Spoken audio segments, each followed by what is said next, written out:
Gandang araw mga ka-farmers. Ito yung kinagigiliwan ko ngayon, yung pag-aalaga ng passion fruit. Ito yung mga tinanim natin dati. Ngayon, umakyat na sa kwan. Gumawa lang tayo ng temporary na akyatan niya para makita natin kung ano yung result ng kwan, kung paano mamunga. Ito yung kwan, dating tinanim po natin. At ito na, maganda na po yung kanyang umpisang pag-akyat. Ayan mga ka-farmers.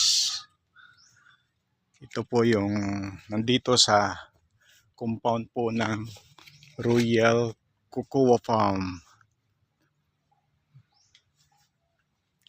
Ayan po mga ka-farmers.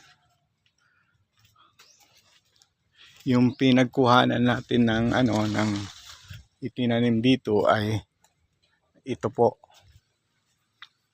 Bali itong seedlings na to napabayaan na. Ayan, may mga malalaki na. Hindi na tin-transfer sa kung saan siya nilapag, doon na. Pero ngayon nilagyan ko na lang ng akyatan ng kanyang vine para temporary lang muna kasi ito yung inobserbahan ko muna bago natin i-develop ng maluwagan. Pero nakikita ko ang dami na pong bunga. Ayan po yung mga bunga ayan po. Ang dami na sumisibol na bunga. Ayan po. Ayan po yung mga sumisibol. Ito, nandito, nasa silong. Kaya,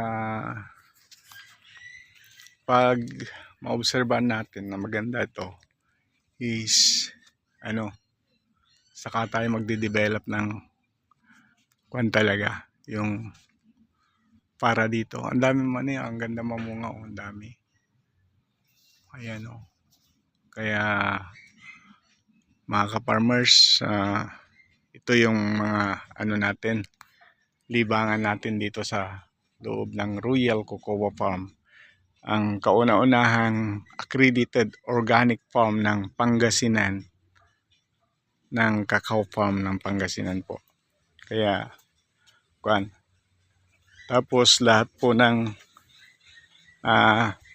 fruit trees ay included na po sa pag-accredit po, pagkuha ng accredit ng organic. Kasama po ang pomelo, avocado, mga banana, guyabano, malunggay, kung ano-anong fruit trees na nandito. Kasi